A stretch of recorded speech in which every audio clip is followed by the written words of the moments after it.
possible responses to chemical attacks that are alleged in Syria. Joining us now, Senator John McCain. He's ranking member of the Armed Services Committee.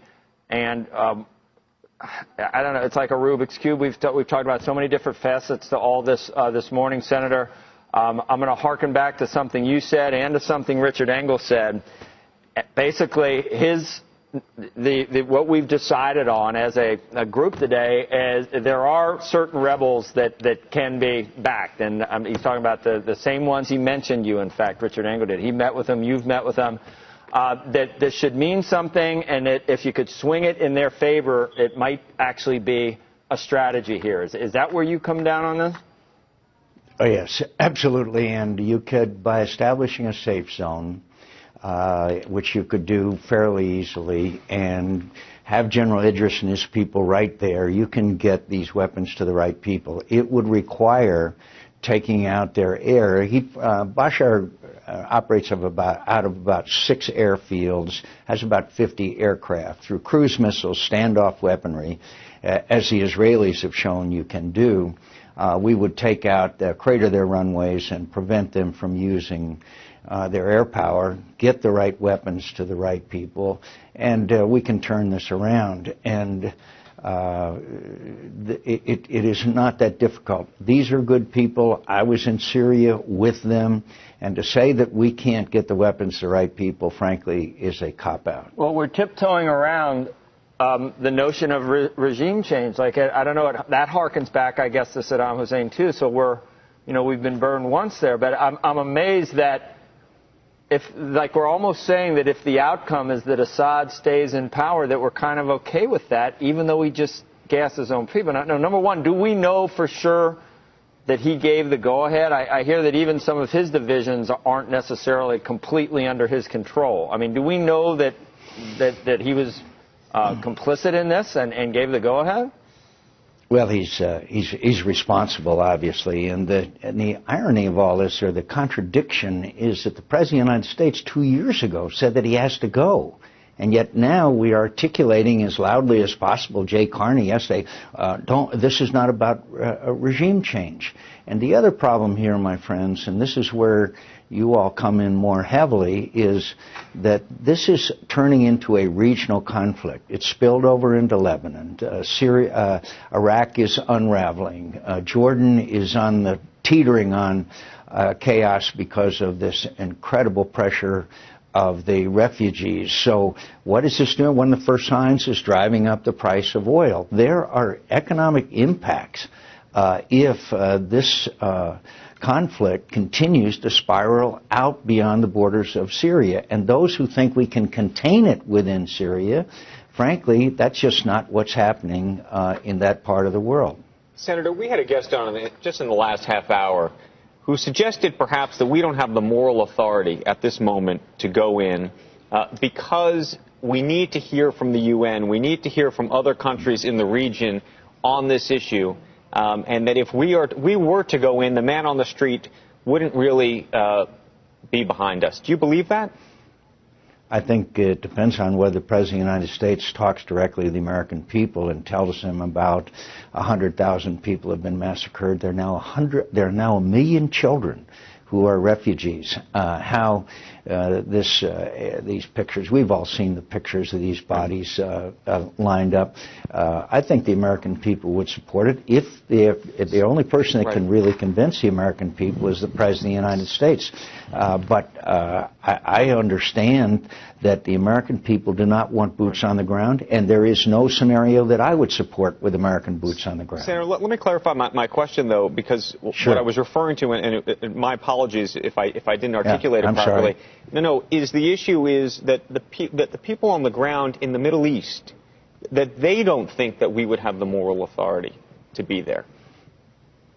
Well, I think that the people of Syria would be more than than happy to have us intervene, as that are being massacred as we speak. And by the way, these million children, they're going to take revenge on us because they think we've abandoned them as they grow older.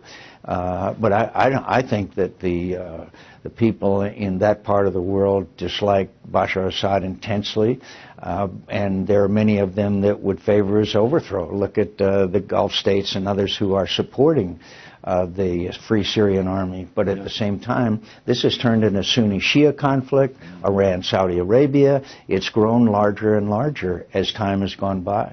Yeah, right. You almost made the guy's point, though, Senator, because he was saying that, we said there were WMDs with Saddam Hussein, and we thought that we would be welcome in Iraq, too, and it almost sounds like a replay. Go ahead. Sorry, Scott. Oh, thanks, Joe.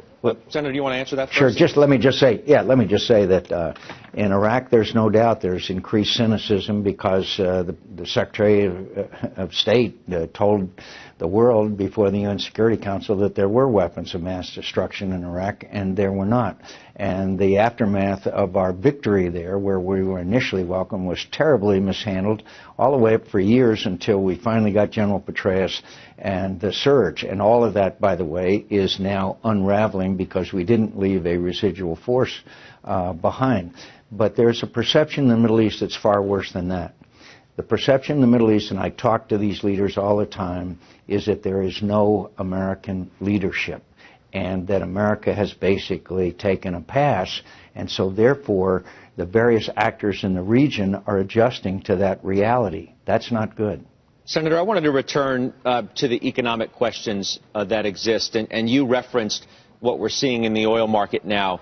It almost seems as though from an economic standpoint, you're damned if you do and damned if you don't. Oil prices are already going up on the threat of military action in Syria. And then there are some firms that are concerned that a conflict could spill out into other nations that could send oil even much higher if we do go in.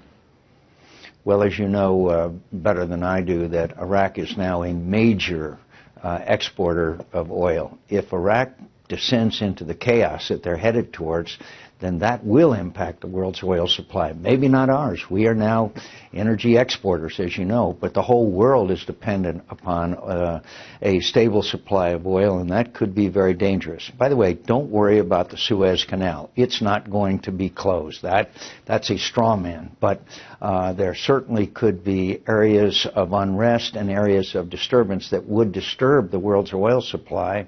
And that's just one of many implications of this conflict spreading throughout the region. And maybe the price of oil may be a very minor one compared to the other challenges we could face. Yeah, there are some in Congress this morning who are saying that the president needs to convene Congress and make the case to the American people. You think the president needs to do that, or could he just act on his own at this point?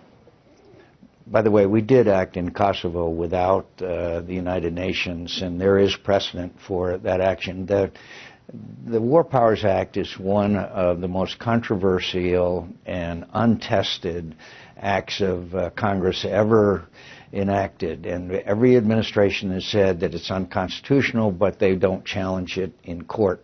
The War Powers Act says that Congress must be consulted. And exactly how you interpret that is in the eye of the beholder, whether you're in the executive branch or the legislative branch. I do note that both the British Parliament and the French Parliament have been convened to discuss this issue, but I think a proper interpretation of the War Powers Act at this time would be consultation would probably be sufficient. Senator, do you know at this point what any details of what might happen? Do you know how likely it is that your advice is going to be followed? I don't know, but from where we sit, it looks like it might. What's being sort of leaked is that 2 to 3 days of sort of a punitive strike that isn't really designed to knock out his air capabilities and isn't really designed to swing the conflict one way or another. Isn't that what we're looking? They're not really planning on doing what you think they should do, are they? Everything I've leaked, and there have been massive leaks, as you know, even prediction statements that tomorrow will be, they're even giving specific dates. I've never seen leaks quite this abundant about planned military action. No, it's not nearly. And frankly, what was really disappointing to me was Jay Carney's statement yesterday. This has nothing to do with regime change. The President of the United States 2 years ago said Bashar Assad must go. This person qualifies under any criteria as a war criminal because of this use of chemical weapons. So then I think that the question deserves to be asked of this president. What is our policy in this region as well as our policy in Syria? Because frankly, right now, I do not know what that is. Senator, can I just ask you quickly here, as we talk about the region at large and how combustible the entire region appears to be? There's some news moving here that according to a UN nuclear watchdog report, that Iran has significantly expanded its uranium enrichment program at one of its plants. Can you just respond to that news? Well, do you believe that they put yourself in the Iranians' position? We said that Bashar Assad must go. He's still there. We have abandoned Iraq to a large degree. All we talk about is getting out of Afghanistan, not what is being left behind. We see Jordan on the brink of a real convulsion, renewed strife, sectarian strife in Lebanon. What lesson do you think that the Iranians would be taking from all of these events in the region? And so it wouldn't surprise me at all. And the President of the United States has said it's unacceptable for the Iranians to achieve nuclear capability of nuclear weapons. So it's all a matter of credibility, and I don't think there's much there. Okay. Senator McCain.